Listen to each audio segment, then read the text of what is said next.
Halo Tribuners, selamat malam. Kembali jumpa lagi dengan kami di sini. Malam ini saya jurnalis Poskupam Sipri Seko hari-hari bekerja sebagai news editor di Olahraga dan Kota. Bersama saya saat ini sudah ada manajer tim PON NTT, ya tim PON NTT ya, bukan Prapon lagi, PON NTT, Bapak Jimmy Sianto. Selamat malam Pak Jimmy. Salam olahraga. Juga di samping saya ada pemain sepak bola NTT, bek kiri yang sudah sangat berpengalaman walaupun usianya masih muda, Adi Riko Malikosa. Selamat malam Riko. Selamat malam. Ya, jadi kedua orang ini adalah sedikit dari sekian banyak cerita sukses NTT bisa lolos ke PON 2020.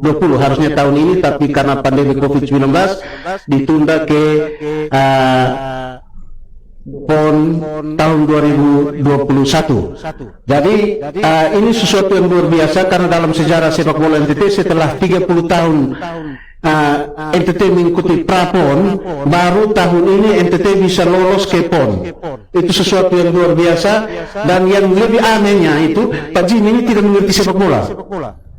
Ya, bukan orang bola, tapi dia berhasil meloloskan. Kalau mau ngomong politik dan event organisasi, ini jagonya. Tapi kalau mau ngomong tentang bola, dia tidak mengerti. Tapi dia berhasil membuat sesuatu keajaiban meloloskan NTT ke PON 2000. Mungkin bisa cerita sedikit Pak Jimmy Sianto tentang bagaimana sehingga Anda mau untuk menyukai sepak bola di NTT ini.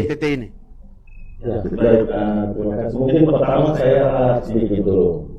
Jadi Pak Sipri bilang bukan tidak mengerti sepak bola, tapi tidak tahu main sepak bola. Oh iya, tidak tahu main. Bukan main sepak bola, tapi dan ya memang benar saya tidak bukan orang bola, bukan orang bola.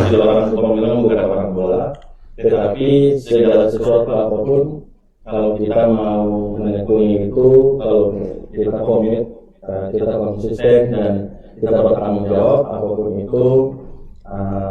Tanggung jawab kepercayaan yang diberikan, kita bisa melaksanakan itu dengan baik. Saya waktu itu memang diminta oleh teman-teman dalam rapat Asprof PSSI NTT yang dipimpin langsung oleh Ketua Umum Pak Frans Lebraya. Pada waktu itu beliau masih menjabat sebagai gubernur. Dalam rapat itu kemudian percayakan saya menjadi manajer. Waktu itu ketua tim untuk persiapan Prapon untuk tim sepak bola NTT untuk menuju ke Prapon pada waktu itu. Saya awalnya memang sebenarnya saya belum bersedia pada waktu itu karena saya berpikir saya harus menyiapkan juga untuk cabang lain pada waktu itu yaitu futsal. Tapi saya diyakinkan ini futsal dan sepak bola ini kan sebenarnya sama saja karena bermainnya di lapangan yang berbeda. Ya, lapangan yang berbeda. Kemudian saya terima kepercayaan itu dan jaga komitmen itu dengan bertanggung jawab bekerja sama dengan tim pelatih dan juga teman-teman pengurus dari Asprof PSSI dan juga pemain tentu juga kita bisa berhasil.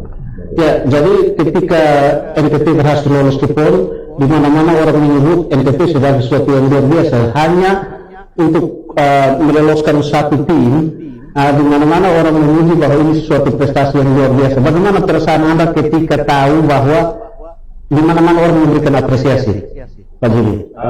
Yang pertama, saya merasa bahwa ini adalah bagian kebanggaan seluruh masyarakat Nusa Tenggara Timur.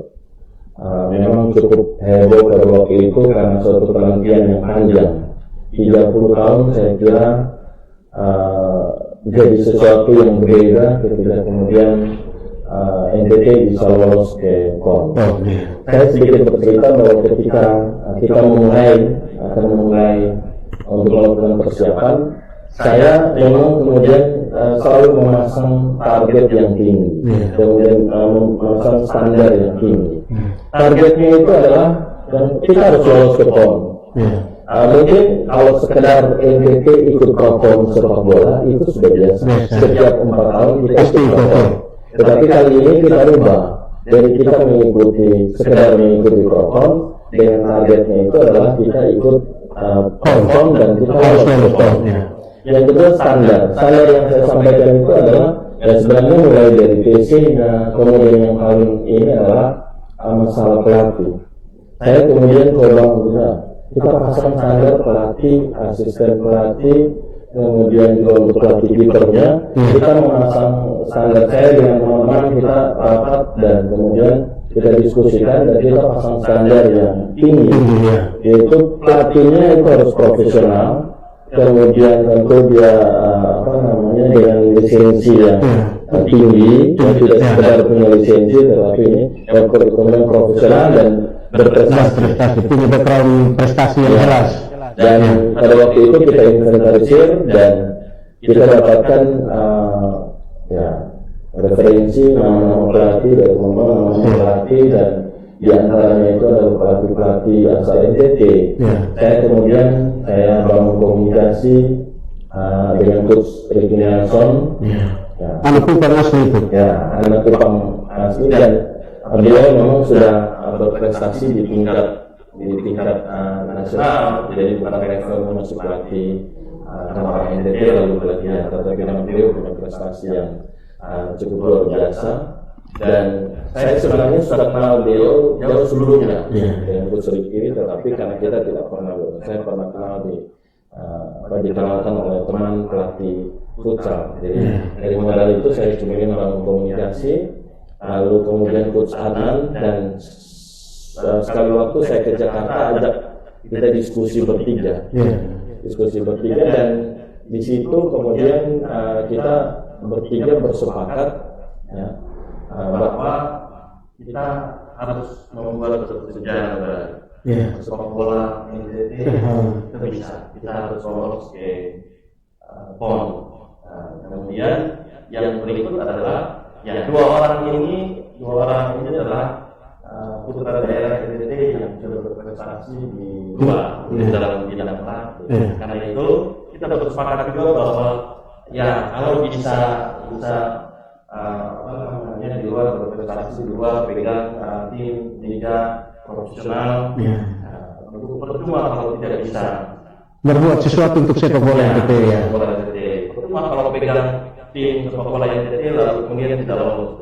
Karena itu yang saya bilang tadi, karena kita itu pelatih harus profesional dan kemudian berprestasi. Karena mereka profesional, kemudian itu komitmen itu tidak. Dan bersyukur bahwa proses seleksi dan kemudian nanti proses TC dengan segala tentu keterbatasan yang kita miliki, tetapi kita fight dan kita bisa berhasil.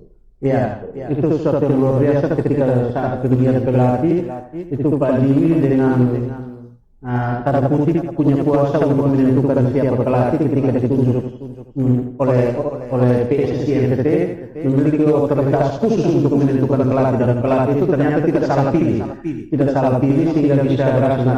Selain pelatih itu bagaimana memilih pemain, karena pemain-pemain ini ternyata mereka itu luar biasa sehingga berhasil meloloskan NTT. Jadi saya waktu itu saya dengan Coach Ricky, Coach Adnan, kemudian dengan tim pelatih, saya sampaikan begini. Saya sampaikan di Coach Ricky, saya bilang hal teknis itu urusan hanya coach dan tanggung jawabnya coach dan tim. Saya tidak ikut terlibat. Siapapun pemain itu urusannya pelatih. Tetapi kemudian juga tentu pelatih harus bertanggung jawab begitu. Dia harus punya tanggung jawab ketika dia pilih pemain, kemudian nanti pemain itu kalau dia pilih yang benar tentu akan bisa tampil. Karena itu saya jaga komitmen itu, dan saya percayakan kepada Coach Ricky dan teman-teman tim coach untuk memberikan itu. Dan proses itu memang kita melakukan TC di dalam, tetapi saya katakan bahwa Mana anak-anak NTT ini sekarang punya kemampuan. Punya kemampuan. Lagi dilatih oleh seorang Ricky Nelson yang luar biasa. Jadi mereka sudah punya basic yang cukup untuk tinggal dia bagaimana memoles itu untuk kemudian mereka bisa tampil maksimal seperti itu. Ya, ini memang sesuatu yang luar biasa ketika Pak Jimmy berhasil bersama tim dan coach dan pemain meloloskan NTT ke pon 2000. Nah, Rico sendiri kita ke Rico dulu biar dia jangan kalau tegang Rico, jangan tegang dulu Rico. Ini belum main bola. Jadi masih kita santai-santai dulu, kita ngobrol-ngobrol santai. Rico ini adalah sesuatu pemain yang luar biasa. Usianya baru 19 tahun, tapi dia sudah pernah bermain untuk PSM Makassar U20 di U18 dan tahun lalu dia juga bermain untuk Bali United U20 dan prestasi terakhir adalah meloloskan NTT ke PON 2020. Dia juga sempat dipolar oleh Sulut United klub Liga 2. Ricky Malikosa ini di klub di Sulut United, namun karena pandemi Covid sehingga dia dipulangkan dan dengan target yang berbeda. Ricky Nelson sebagai pelatih Sulut United belum memanggil kembali Ricky dan mungkin ada rencana untuk lain ke depan terhadap Rico Malikosa ini. Nah, Rico, dari beberapa pemain yang direkrut oleh tim pelatih NTT, Rico termasuk yang muda namun punya prestasi. Nah, bagaimana perasaan ketika dipanggil untuk membela NTT? Perasaan dipanggil membela Papua NTT, saya sangat senang. Ya. Karena suatu kebanggaan bagi saya, karena tidak semua orang bisa membawa dan bisa masuk ke tim Papua NTT. Ya. Melalui proses yang sangat panjang dan puji Tuhan saya dipanggil lalu melakukan semua sesuai dengan peraturan yang ada di Papua tim sepak bola NTT.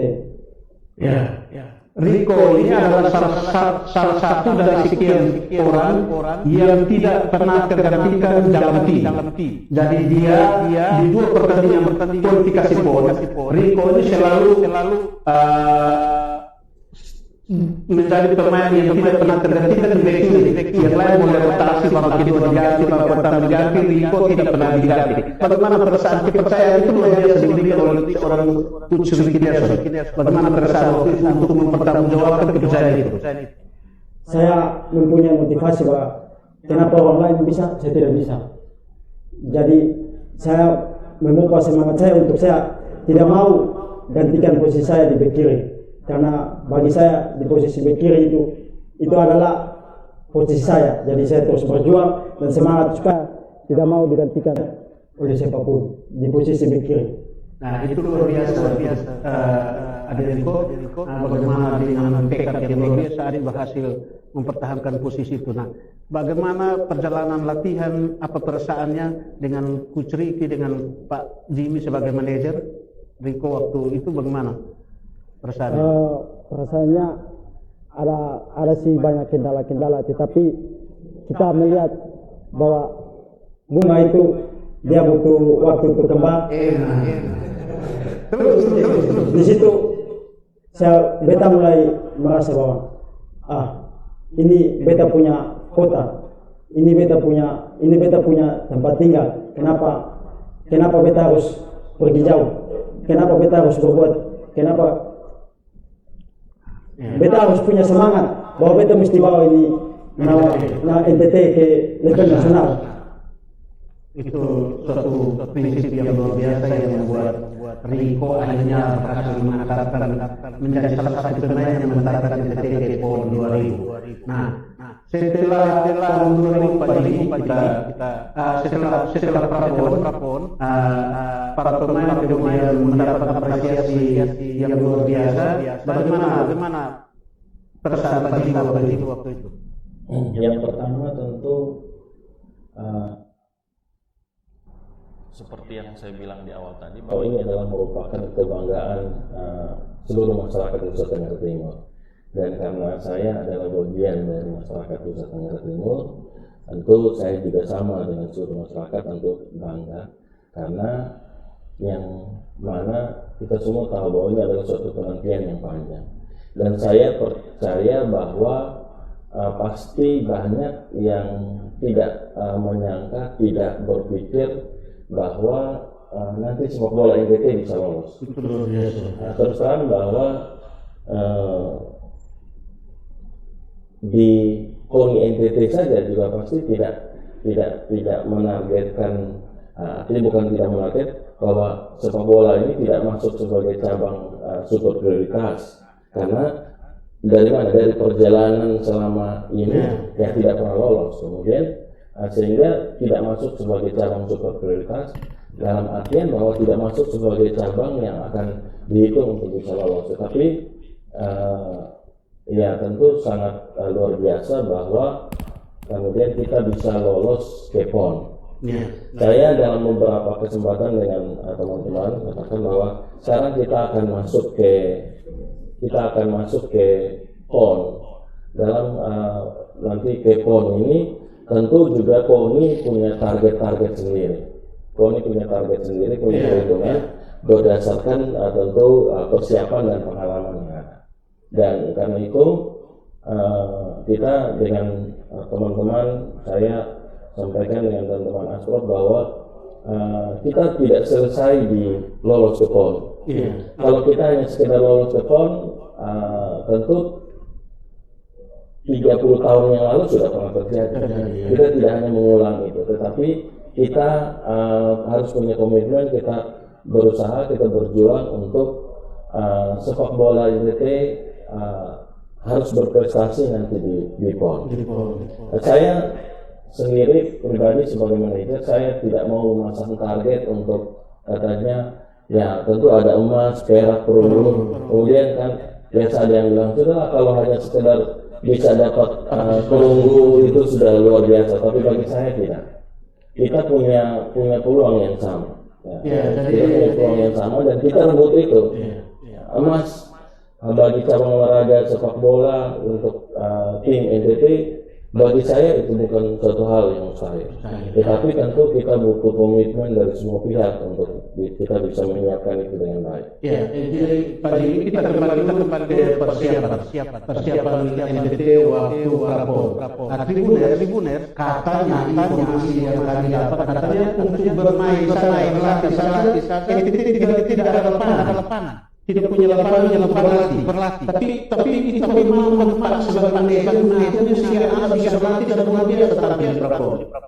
Ya, memang waktu Coach Ricky dan tim pelatih datang, kemudian kita pantau, kita lihat lapangan. Ya, sebenarnya sebelumnya ketika saya masih di Komisi 5 DPRD, saya bersama teman-teman di DPRD atau teman-teman kita sudah menyiapkan untuk pada waktu itu persiapkan stadion Oipoi untuk bisa direhab, kemudian bisa jadi lapangan yang siap untuk kita lakukan persiapan. Tetapi karena ya proses pekerjaan itu mengalami hambatan dan lain-lain, sehingga kemudian malah lapangan itu tidak bisa dipakai sama sekali. Dan waktu itu memang kita sempat galau lah, ini kita mau latihan gimana. Akhirnya ya kita coba datang. Saya di kesempatan ini saya berterima kasih kepada ya teman-teman yang punya lapangan, ya kepada kampus Unwira di Penfui itu memberikan lapangan. Saya temui yayasannya, saya ketemu rektornya, saya minta izin, dan yang luar biasa mengatakan bahwa kami Unwira juga harus berkontribusi untuk NTT, dan mungkin kesempatan ini malah kita berterima kasih kalau lapangan kami yang belum siap itu boleh dipakai untuk mempersiapkan tim dari proses seleksi. Karena itu diberikan kesempatan untuk bisa pakai di sana. Kemudian ada lapangan Moina itu juga sama. Kita beberapa kali kita gunakan di sana, uji coba. Walaupun tidak memenuhi syarat. Ya, walaupun belum ini masih yang sama, tetapi ya daripada tidak ada kita mau ini di mana. Kemudian juga kita terima kasih untuk Brookhouse ya, Ya, SSB Bali United. Bali United yang juga memberikan kesempatan beberapa kali untuk kita gunakan lapangannya untuk bisa berlatih. Tapi dengan kondisi itu sebenarnya tidak menyurutkan semangatnya kita. Justru itu memacu semangat kita untuk kita bisa mempersiapkan dengan baik.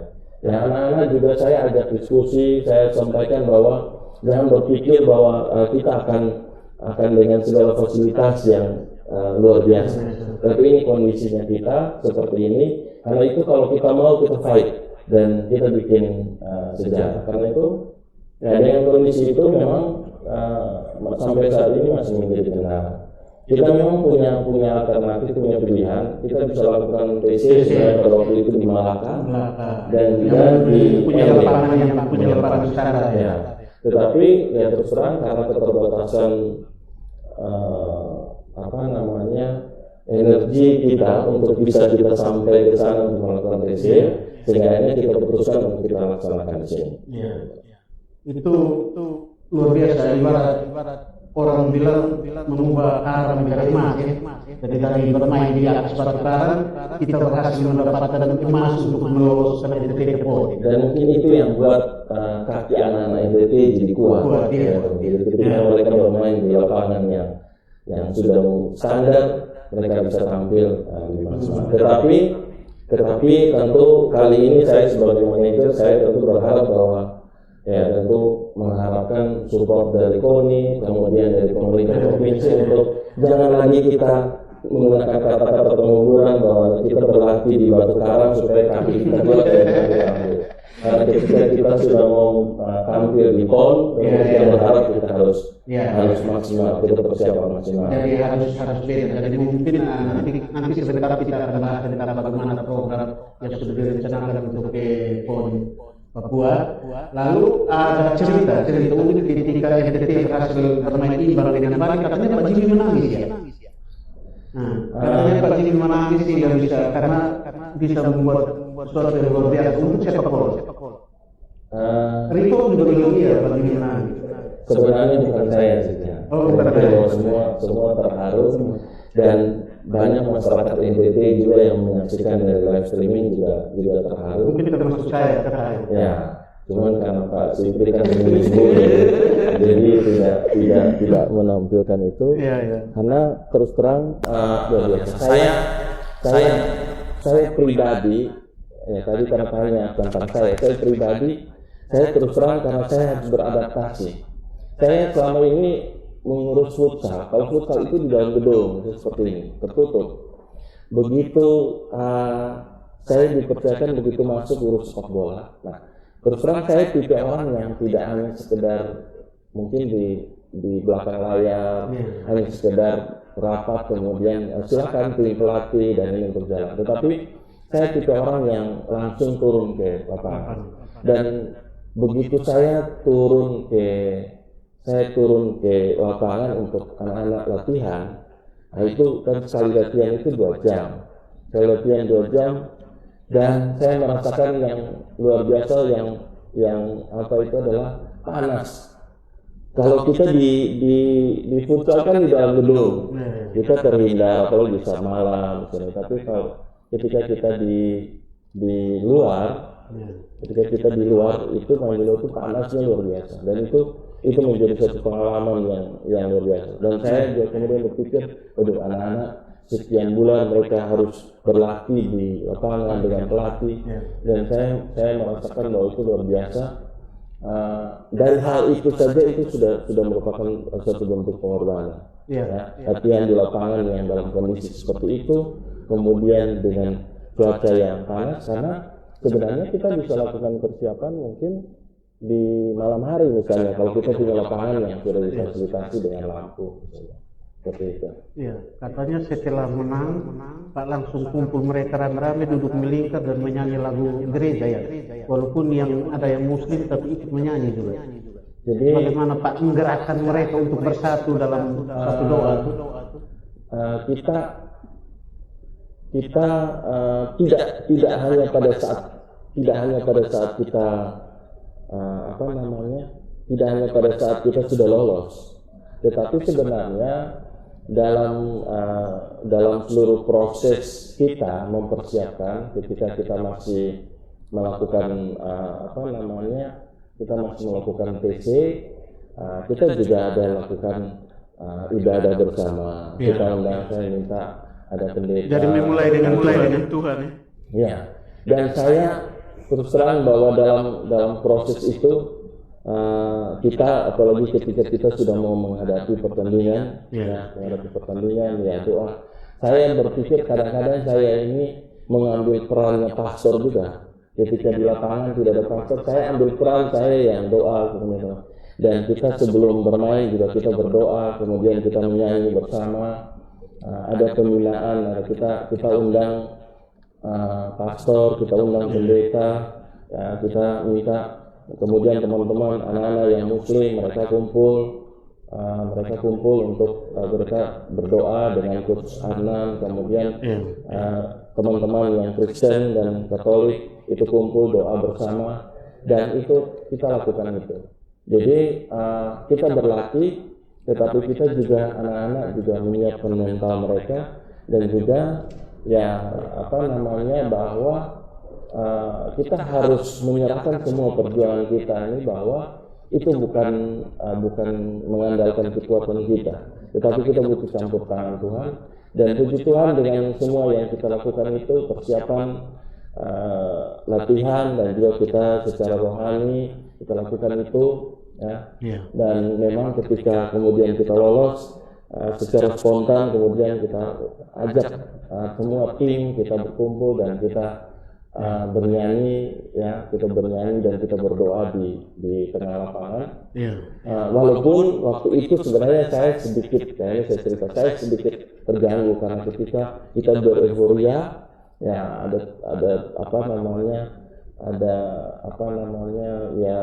bisa dibilang mungkin panitia lah begitu, kemudian minta untuk bisa dikosongkan dulu lapangan, tapi saya bilang tidak, kita masih ada euforia.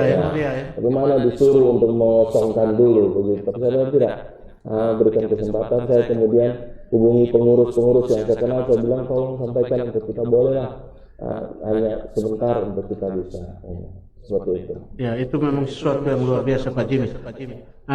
Lalu setelah lolos ke PON, sekarang kita menuju ke PON 2020 atau ke PON 2021. NTT berhasil meloloskan cabang sepak bola menjadi sejarah yang luar biasa, sejarah emas, walaupun bukan menjadi salah satu olahraga super prioritas, apalagi prioritas di KONI NTT hanya sekedar olahraga masyarakat yang di mana-mana masyarakat senang, tapi euforia terhadap sepak bola ini sesuatu yang luar biasa Pak Jimmy. Nah, kemudian kita sudah mendaftar ke PB PON. Kita sudah mendaftarkan pemain-pemain NTT ke PB PON dan ikut serta PB PON. Nah, selain 20 yang ikut prapon, 20 pemain yang ikut prapon juga apakah ada penambahan pemain lain yang akan diikutkan ke PON? Mungkin sedikit menjelaskan tentang proses ini. Jadi proses pendaftaran di PB PON itu dilaksanakan dua tahap, ya. Tahap pertama itu kita bebas untuk mendaftarkan berapa saja pemain. Bebas untuk mendaftarkan berapa saja pemain. Kemudian nanti sesuai kriteria yang sudah ditetapkan. Ya, tentu sesuai kriteria yang ditetapkan. Nanti di tahap kedua itu yang adalah pemain yang kita sudah hasil seleksi. Berarti sekarang baru tahap pertama ini. Tahap pertama. Ya. Dan tahap pertama saya sebenarnya pada waktu itu saya mau mengajak tim pelatih untuk melakukan seleksi ke seluruh kabupaten yang ada di NTT. Tetapi kita terkendala dengan COVID-19 ini. Kemudian tidak boleh kemana-mana, kemudian aktivitas berkumpul juga tidak diperbolehkan pada waktu itu. Sehingga pada waktu itu saya kemudian rapat dengan pengurus, Asprof dan juga pelatih. Kita sepakat untuk sudah kita bersurat ke ASKAP, Asosiasi Sepak Bola Kabupaten ya. Kabupaten Kota se-NTT untuk merekomendasikan pemain-pemain Terbaik miliknya. Nanti dari situ kemudian nanti tim pelatih kemudian akan memilih. Dan pada waktu proses itu ya ada yang mengirimkan pemain, ada yang tidak mengirimkan pemain. Memang saya waktu itu terus terang ketika di tahap itu saya kecewa ketika ada yang tidak mengirimkan pemain tanpa alasannya. Dengan alasan tidak langsung ke saya, tetapi saya dengar di luar katanya alasannya bahwa sama saja kita kirim juga pasti anak-anak kita. Tidak lolos ya. Sebenarnya ini beda. Beda.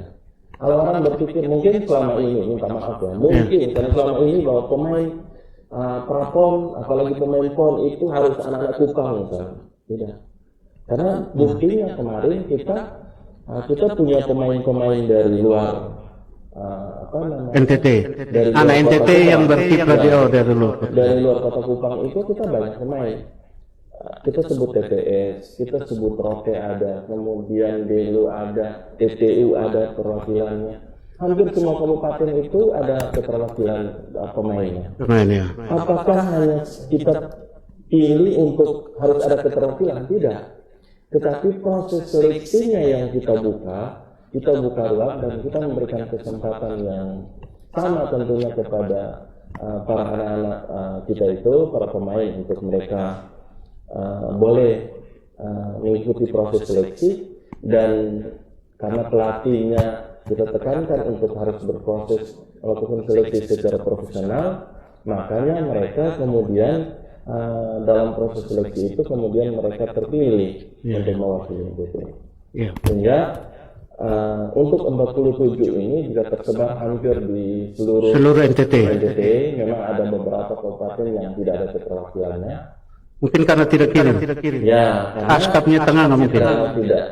Saya tidak mau mengatakan begitu, tetapi mungkin karena COVID, koordinasi di internal teman-teman PSSI di kabupaten, sehingga kemudian menjadi aman. Tetapi kita sudah mendaftarkan 47 pemain, 20 pemain propon ditambah 27 pemain baru.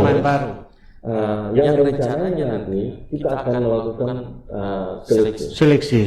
Jadi 47 itu masih diseleksi lagi, tidak otomatis di bawah semua. Kita akan seleksi karena nanti kuota kita itu hanya nanti 20 pemain. 20 pemain dibawa ke Papua. Ya. Dari 47 itu kita akan dapat lagi 20 saja untuk kita persiapkan untuk bawa ke Papua. Jadi persaingan antara 47. Ada yang mengatakan bahwa mungkin kalau bawa 20 berarti cuma 20 pemain yang kemarin propon. Saya katakan bahwa tidak seperti itu. Ada yang mengatakan bahwa berarti nanti ada peluang bahwa tidak 20 pemain propon, tidak seperti itu. Mereka semua punya peluang yang sama. Bersaing dulu. Dan saya bersepakat dengan Coach Ricky bahwa kita ambil yang terbaik dari yang terbaik. 47 saat ini yang sudah terdaftar di PBPON itu adalah sudah yang terbaik dari yang terbaik yang dimiliki oleh Nusa Tenggara Timur. Memang pada waktu kemarin itu kita daftar ke PBPON, itu sempat ada 2 pemain yang ditemukan berkasnya. Terhadap administrasi yang harus dilengkapi. Satu dari Delu, kemudian satu dari Sumba. Saya kemudian coba komunikasi dengan pengurus di Delu dan Sumba. Kemudian sudah langsung dikirimkan itu pengganti waktu itu kalau tidak salah foto yang diminta, sudah langsung direspon baik, besok dikirim. Kemudian untuk yang pemain yang dari Sumba itu saya kontak langsung ke anaknya, dan memang sampai hari ini kemudian sudah dikirim. Akhirnya sekretariat sudah mengirim kembali fotonya. Mudah-mudahan saja bisa lolos 47 itu untuk di tahap seleksi pertama. Tapi kalau kemudian kembalinya misalnya di 45 atau 46, ya kita akan seleksi dari yang ada itu. Dan ini ini menjadi catatan penting juga, mungkin saya sampaikan di sini buat semua, bahwa ketika ada seperti itu, ada permintaan seperti itu, kita tidak mengabaikan, tetapi kita justru harus proaktif untuk iya. Jadi kalau memang ketika pengurus apatis, pemain sendiri kalau memang dia punya tekad untuk main bola, dia harus punya tekad untuk atau proaktif untuk mengurus semua administrasi sendiri, karena memang saat sudah berubah, zaman sudah berubah, kita sudah harus menuju ke arah itu. Jadi ini memang sesuatu yang luar biasa bahwa 20 pemain yang meloloskan NTT ke PON tidak otomatis kalian akan terpilih ikut NTT main di PON di Papua. Latihan. Jadi kalau orang bilang COVID tidak latihan, Riko latihan tidak selama ini. Latihan, oh ya. Jadi Riko juga sebagai salah satu siswa di SSB Bali United Crystal yang punya fasilitas cukup lengkap, dia sudah latihan sendiri setiap hari dengan pelatih-pelatih lokal yang ada. Saya dengar gosip tentang Riko ini, gosip tentang Riko untuk fokus persiapkan ke PON. Dia kemarin itu bulan kemarin sudah putuskan pacarnya. Wih, luar biasa. Ada yang mau cuy. Ada apa ya. Jadi dia punya pacar, cek katanya, dan ini benar. Dia sudah putus, dan kebetulan karena pacarnya ini juga jauh, data terus, jadi dia juga cek gitu apa, saya putus saja dan pulsa data habis dan kita buku telepon saja, dia saya fokus di PON. Itu luar biasa Riko. Jadi memang Riko cukup dia siap bersaing, karena walaupun dia tidak tergantikan sebagai bek kiri di tim NTT, tapi dia juga tahu bahwa orang lain latihan. Ya tuh Riko, orang lain latihan dan juga harus Riko juga latihan. Artinya manajer, ketika manajer mengatakan bahwa 20 tidak otomatis lolos, masih ada 27 yang akan bisa menggeser kalian, itu suatu sinyal kepada kalian bahwa latihan yang terutama yang berat badan mulai dari sekarang latihan, karena sebentar lagi akan dipanggil untuk seleksi lagi. Ya Pak Jimmy. Ya, jadi sebentar lagi akan dipanggil oleh seleksi yang Pak Jimmy masih bingung itu dana ya. Dana, ini ngomong dana itu Pak Jimmy masih bingung. Kumpul orang itu tiketnya harus pesawat. Tidak bisa, harus nginap di hotel, harus makan 3 kali sehari. Dan itu Pak Jimmy sesuatu yang luar biasa. Ketika prapon orang belum dana koni belum cair, Pak Jimmy sudah kasih nginap di hotel. Pak Jimmy cari uang dari mana? Mungkin ada sponsor atau dari kapan kok, dari Molo. Jadi tidak begitu, karena modalnya itu sebenarnya karena ya gunanya kita banyak pemain. Kalau teman punya hotel kita bilang kasih ini dulu, nanti uang saya baru kita bayar. Oh ya. Ya, tapi karena Pak Supri bicara tentang dana, sebenarnya bicara anggaran itu sangat sensitif. Iya. Saya sebenarnya tadi berpikir untuk menghindari kita bicara tentang anggaran. Tetapi teman-teman, saya mau katakan bahwa memang ketika saya fokus mengurus sepak bola, teman-teman bahwa cabang olahraga mungkin cabang olahraga sepak bola ini olahraga yang merakyat, ya, olahraga yang merakyat. Banyak orang yang senang bermain sepak bola, banyak orang yang senang nonton sepak bola. Apalagi untuk yang nonton itu tidak kenal batasan laki-laki perempuan, tidak kenal batasan usia, ya, tidak kenal batasan pekerjaan, jabatan dan lain-lain. Saya yakin bahwa Presiden Jokowi juga senang nonton sepak bola, makanya saya ingat betul ketika melantik menteri beliau katakan beliau titik sepak bola. Dan bahkan ada Impres percepatan pembinaan sepak bola Impres nomor 6 tahun 2001. Itu menunjukkan bahwa 2000. Itu menunjukkan bahwa sepak bola itu olahraga yang memasyarakat, tetapi artinya bahwa sepak bola itu olahraga yang mahal. Ya, sepak bola itu olahraga yang mahal. Menyiapkan satu tim sepak bola untuk mengikuti prapon, apalagi akan mengikuti PON. Ya, tentu tidak sama seperti kita menyiapkan pemain atau atlet atau tim untuk apalagi.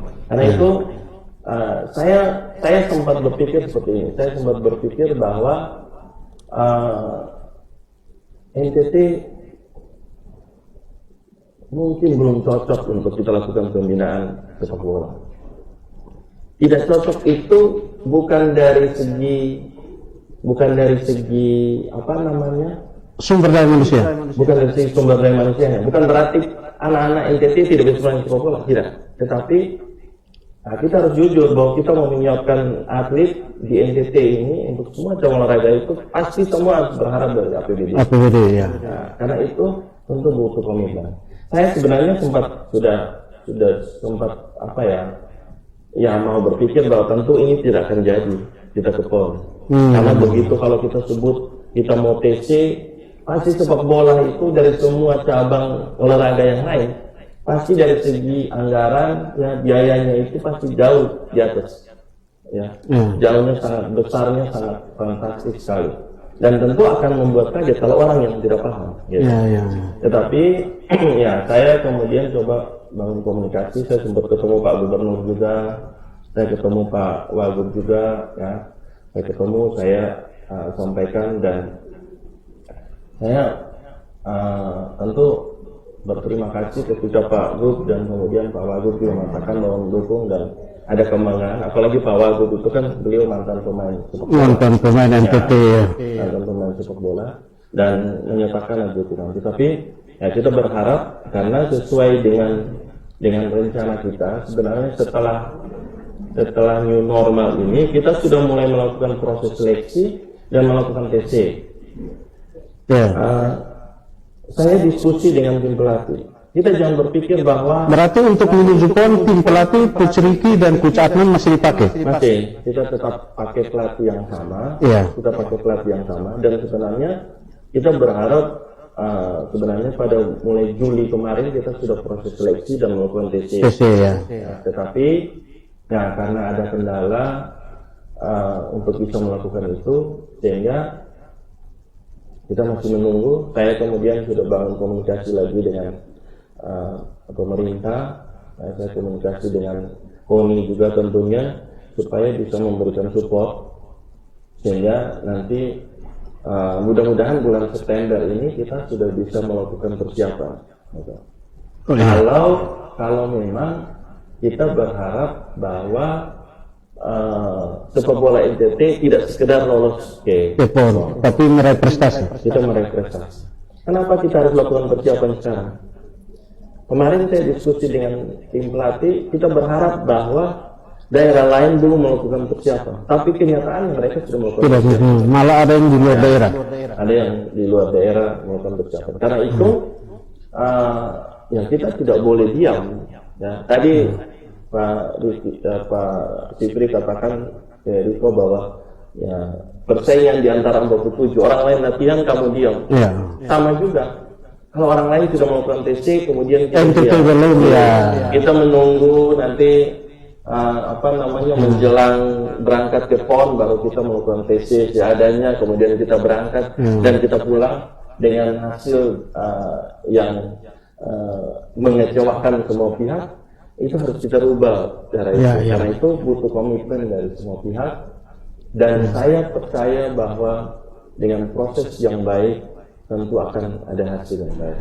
Jadi berharap kepada APBD untuk TC mungkin belum.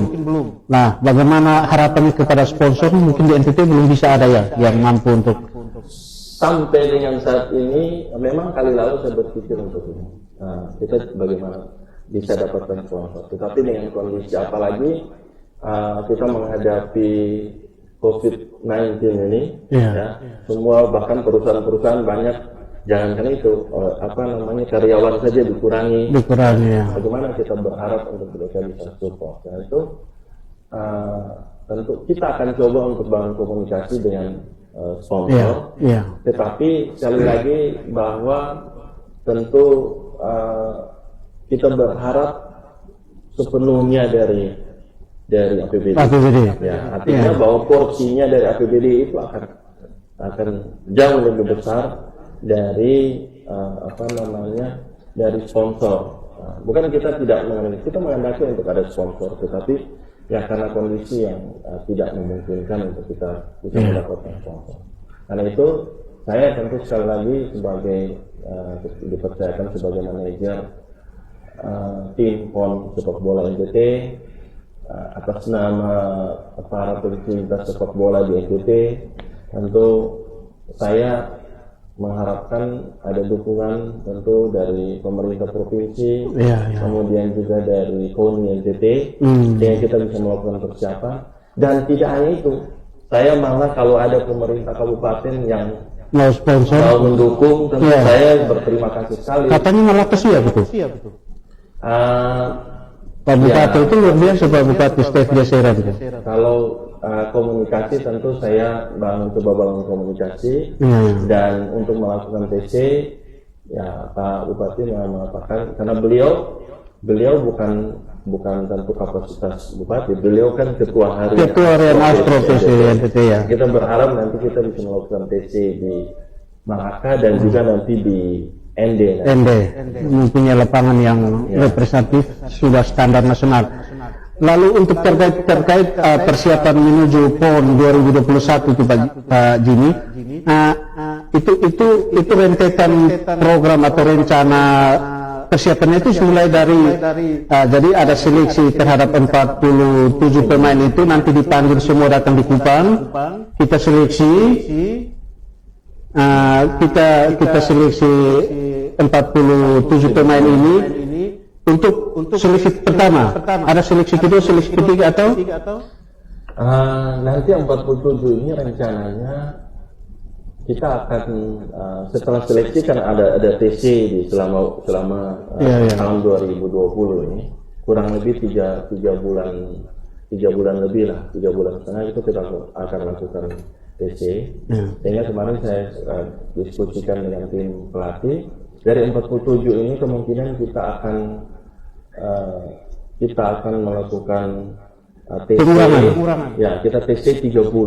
Jadi 17 orang. 17-nya itu keluar. Tetapi makanya latihan supaya jangan keluar. Kalau dari maksimal 30 bukan berarti harus 30. Harus 30. Kalau misalnya dalam proses itu kemudian coach bilang ternyata hanya 25 yang bisa, yang sisanya tidak bisa, berarti kita TC 25. Jadi kita lakukan TC nanti sampai dengan pendaftaran kedua. Pendaftaran kedua itu kalau tidak salah sekitar Januari atau Februari. Nanti dalam proses TC kita kurang lebih 3 bulan ini, itulah proses seleksi kedua. Seleksi kedua untuk mendapatkan pemain yang dibawa ke Papua. Akan akan dibawa ke Papua. Lalu itu untuk proses seleksi itu TC-nya apa hanya di Kupang atau ada rencana untuk keluar dari NTT? Untuk tahun ini kita tidak TC keluar. Tahun ini kita tidak TC keluar, tetapi tahun ini kita karena situasi COVID ini, kita tidak di sini, sehingga tahun ini kita TC di NTT saja. Ya, sesuai rencana kita akan coba untuk TC di Malaka dan juga di ND. Tetapi kalau nanti lapangan di Kota Kupang ini ada, kita bisa bikin 1 bulan di Kupang, 1 bulan di Malaka, 1 bulan Ibu kota provinsi tidak ada lapangan. Lapangan ada, tetapi batu semua. belum siap. Oh, batu semua. Belum siap. Jadi ini memang sesuatu yang luar biasa. Kabupaten sepak bola lebih berkembang dari ibu kota provinsi. Ya, ini tantangan saat NTT sudah lolos ke PON, tapi kita masih seperti ini. Orang-orang bola yang hebat ada di ibu kota provinsi, tapi justru jadi jadi rencana TC keluar NTT juga ada. Rencana TC keluar kalau sesuai dengan ini konsep kita itu nanti tahun depan. Kalau kemarin PON itu tetap tahun ini, maka kita lakukan TC keluar di tahun ini. Tetapi karena tidak, maka kita berharap tahun depan itu kita TC di NTT itu hanya sebentar saja. Seterusnya kita melakukan TC di luar. Kenapa harus TC di luar? Bukan karena kita mau gagah-gagahan untuk keluar dari NTT. Tidak. Satu, ya tentu tahun depan kita berharap lapangan di NTT sudah bagus, stadion Oikoi sudah bagus. Tetapi satu, kita butuh lawan tanding uji coba yang sepadan. Kita butuh tim-tim untuk melakukan uji coba. Karena itu kita coba untuk banyak melakukan TC di luar. Saya diskusi dengan Coach Ricky, ya, kita lakukan TC di Surabaya, nanti kita bisa ke Jakarta, kita bisa. Memang itu harapannya kita. Kita berharap nanti mudah-mudahan nanti kita bisa mendapatkan support anggaran yang cukup sehingga nanti tahun depan kita bisa lakukan itu bisa terwujud. Karena apa? Saya rasa kalau kita hanya berharap TC di sini saja, ya, karena anak-anak itu kan begitu mereka selama TC latihan, kemudian nanti ada uji coba.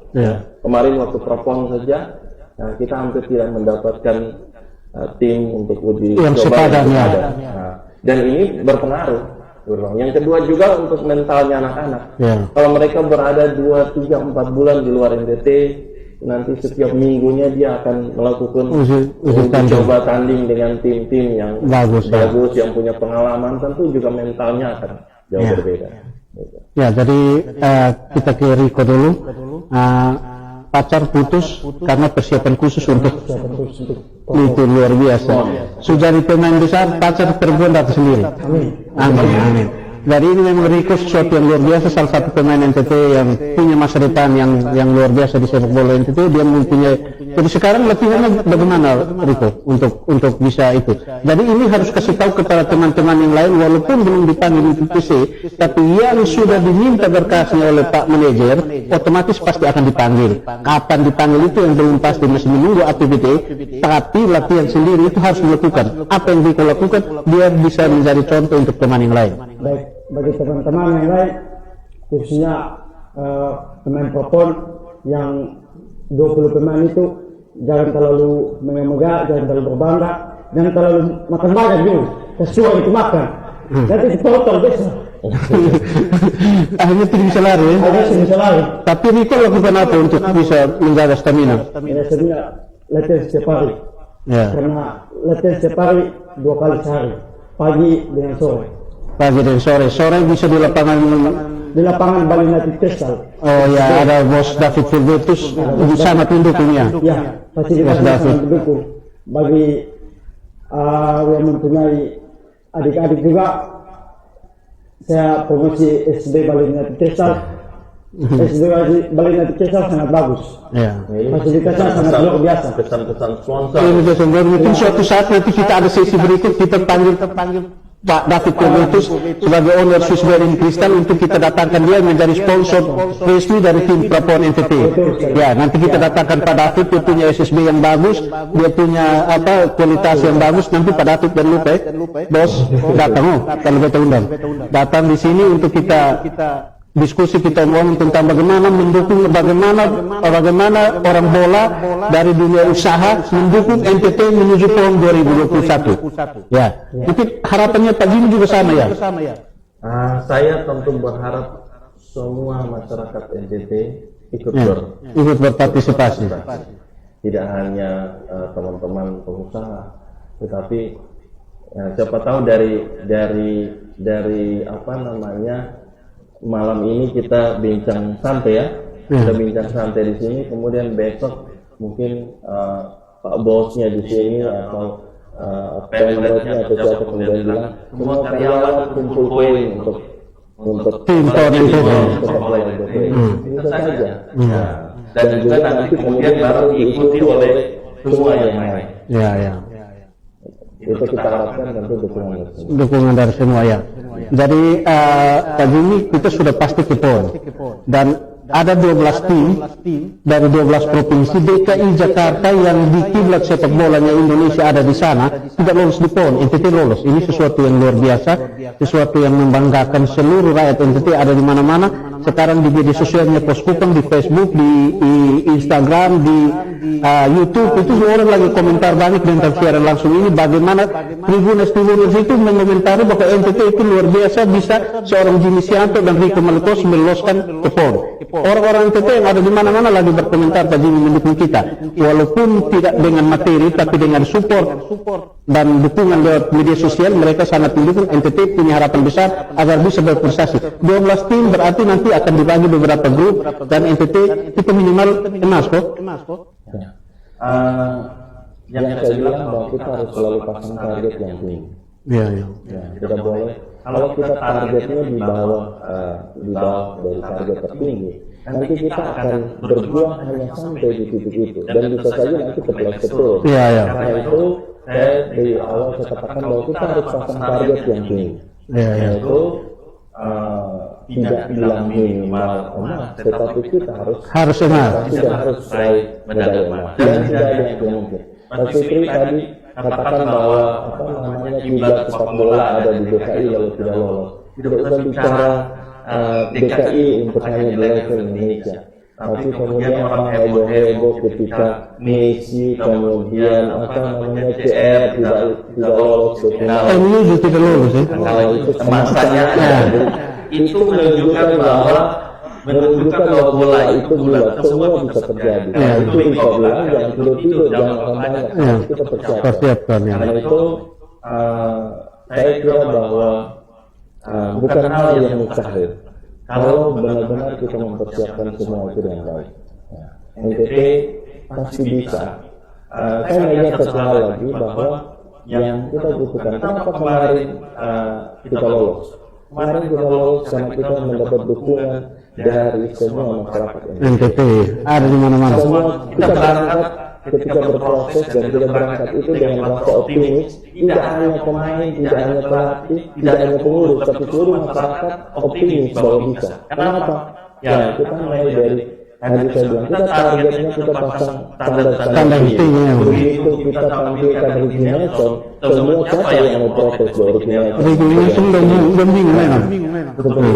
Itu contoh. Kemudian asistennya Adnan Mahi, siapa yang mau komplain bahwa kok Adnan Mahi bukan Fikri Ceko begitu? Oh, kita berarti bisa dipinum dan mati. Dan saya mengatakan ketika kita preskon di Bali ya. dengan pelatih-pelatih yang lain, jadi sudah tampil di situ, kita punya pelatih yang sudah selevel dengan pelatih Timnas, ya. NTT, kemudian dari Bali, dan itu yang beredar waktu itu saya malah ditanyakan teman-teman media pada waktu itu, mereka katakan bahwa ini persaingan pelatih top Indonesia. Iya, iya.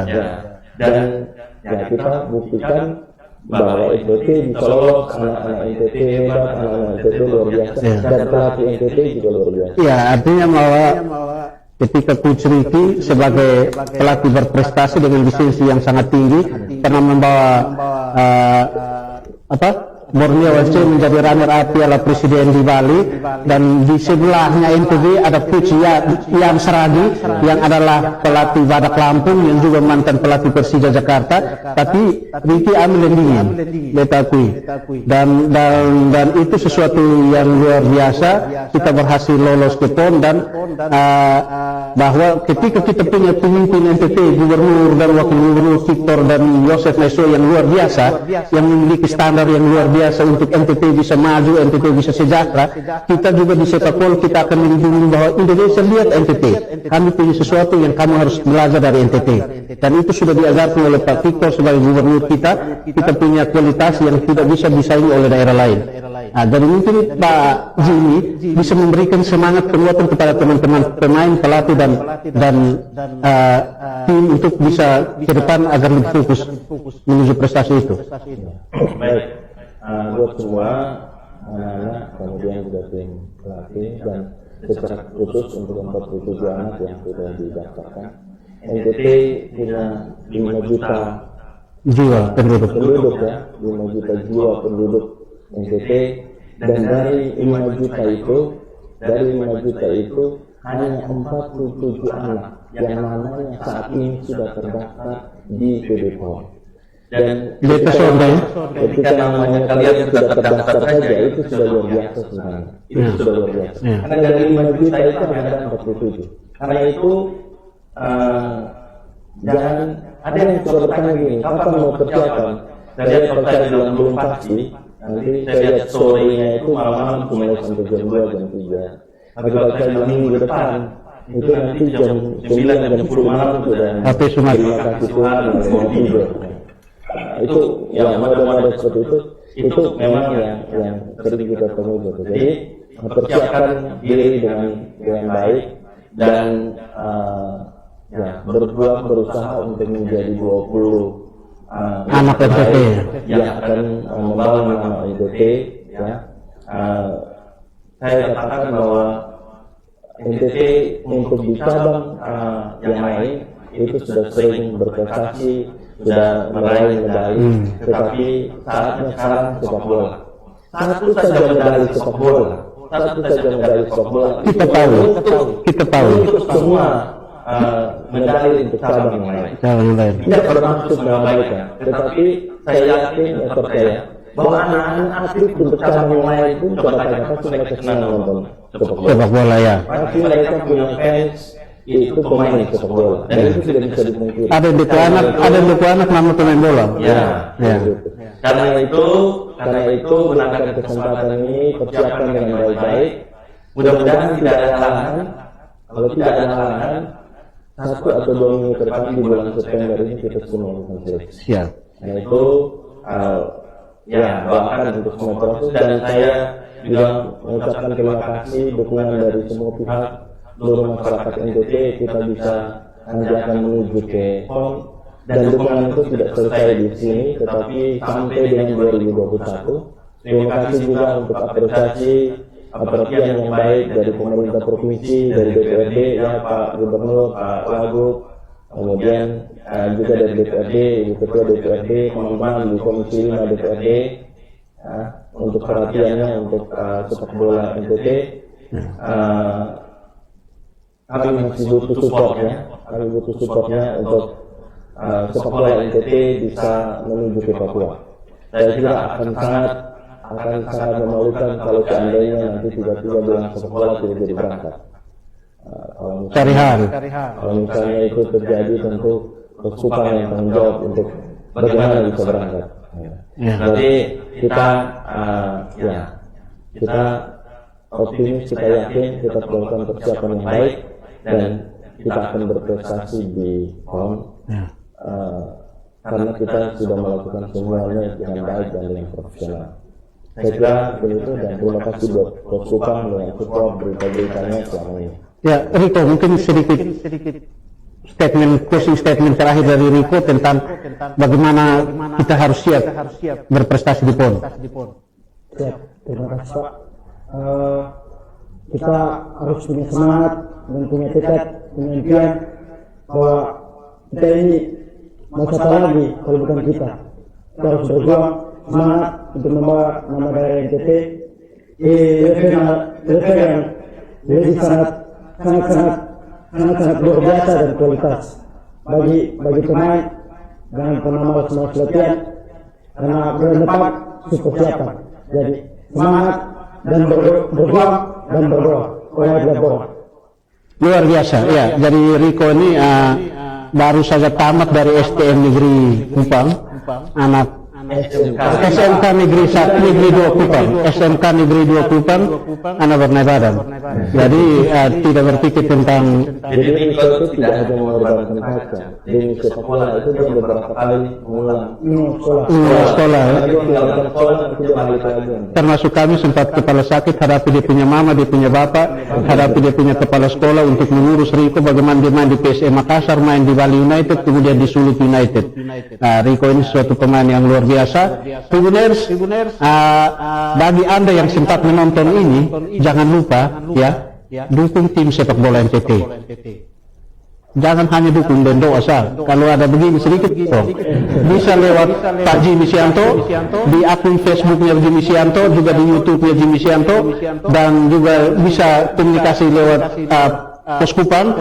Kami mempunyai link-link ke Aspro PCC maupun tim manajer NTT untuk bisa mendukung anak NTT untuk bisa berprestasi, karena sepak bola walaupun hanya nanti mungkin menyumbang 1 medali dengan 20 orang dibandingkan dengan atletik 1 orang bisa menyumbang 3 medali, tapi euforianya akan berbeda, tanggaannya akan berbeda. Dan kami juga akan kembali untuk berbicara tentang peluang NTT di PON dengan materi-materi yang lebih menggigit, mungkin dengan Coach Ricky Nelson, Coach Adnan Mahing, dan juga dengan beberapa pemain atau dengan Aspro PCC NTT. Selamat malam Tribuners, sampai jumpa, salam olahraga. Terima kasih. Terima kasih.